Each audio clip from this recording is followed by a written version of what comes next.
Instead, they should play approximately 6 steps to the right of the bag and 8 steps behind it.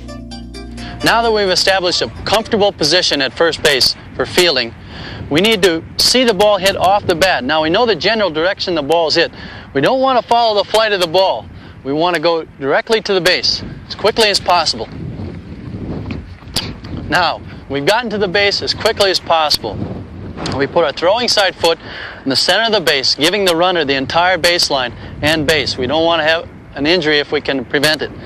Now, we've gotten proper balance. We square up to the throw. Throw from third base, throw from shortstop and second base. Keeping good balance. Slightly crouched, not upright, and not too low. We're ready for a throw in any direction. The weight is very much balanced.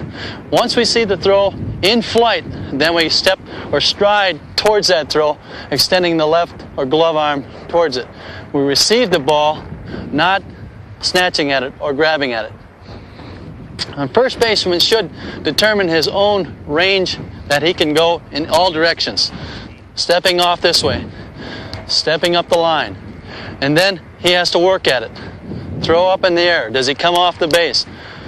Obviously, we want to catch the ball at all times. So if he has to come off the base, that's fine. If the ball's up in the air, go up and get it and come down the base.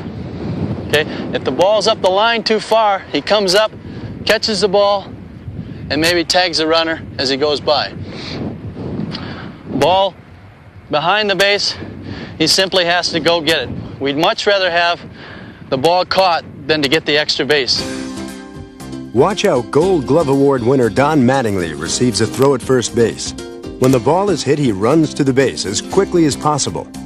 And since he is left-handed, he places his left foot against the inside of the base. He crouches slightly while facing the throw and then steps forward to meet the ball as it approaches. Coaches should remember that tall players have a natural advantage at first base. On high throws, they can jump to catch the ball. And on low throws, they can stretch to catch the ball before it bounces.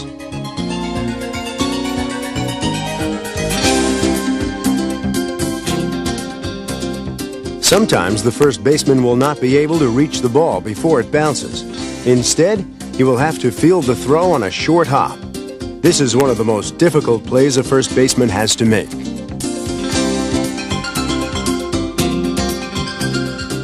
On throws in the dirt, the first baseman should remain balanced and slightly crouched. He must be ready for the ball to bounce in any direction. He should not stride toward the throw until after he sees where the ball is headed. Okay, now we've got ourselves back to the ready position. We're balanced, our foot's in the center of the base. We're ready to catch the ball in any direction it's thrown. Now, a poorly thrown ball up the line, we come off the base, we cannot reach as far as the ball is out there. So we want to come off the base, catch the ball, and tag the runner on the way by. Emphasizing the ball's in the glove, the hand's on top of the ball. And we do not want to watch his upper body or lower body. We want to watch the midsection and stay with it all the way through. Occasionally, a first baseman will have to leave the base to catch a wild throw. If the throw is to the home plate side of the base, the first baseman should catch the ball, hold it with both hands, and tag the runner as he goes by. On a tag play at first base, it is important to watch the base runner's midsection. This will make it easier to apply the tag.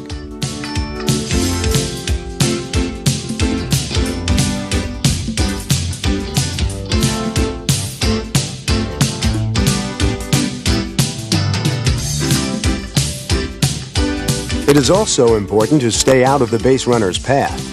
Instead, brush him with the tag as he goes by. If the first baseman stands directly on the bag, he risks injury in a collision.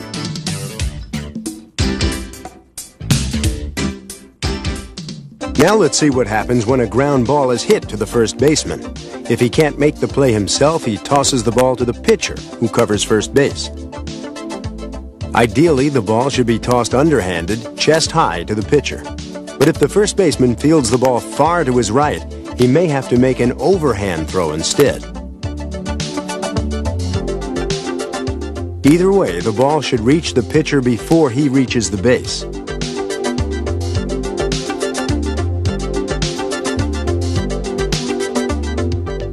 If the first baseman is sure he can beat the runner to the base himself, he should grasp the ball in his bare hand, wave off the pitcher, and step on the bag. Notice how this first baseman gets the ball to the pitcher as quickly as possible. The pitcher still has time to look down and find the bag. It is also important for the first baseman's throw to lead the pitcher to the base.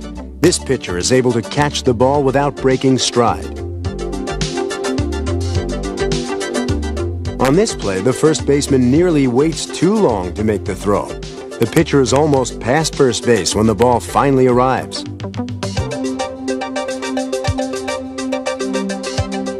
Of course, the first baseman should make the play himself whenever possible. Don't risk making a throwing error when a throw isn't necessary.